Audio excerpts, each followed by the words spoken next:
कभी मुगल कभी आदिलशाही, इन्हीं सल्तनतों की छाती रौंद कर हिंदवी स्वराज्य का सपना देखा है हमने।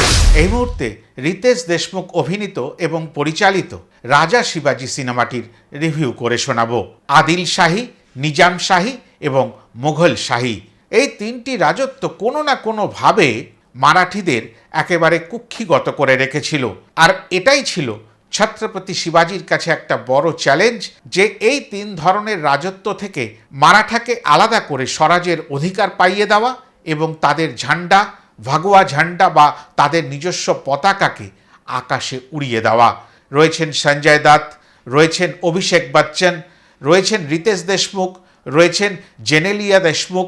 ভালো লাগার মতন বিষয় বিদ্যা বালান এবং ভাগ্যশ্রী রয়েছেন ফরদিন খান, মহেশ মঞ্জরেকরের মতন বলিষ্ঠ অভিনেতারা।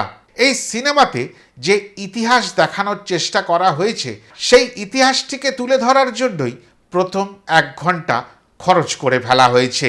সিনেমাটির গল্প দর্শকদের কাছে পরিষ্কার করে তুলে ধরার জন্য ধুরন্ধরের মতন করে চ্যাপ্টারে ভাগ করা হয়েছে এবং এখানে দুটি অর্ধ মিলিয়ে 8টি চ্যাপ্টারকে তুলে ধরা হয়েছে।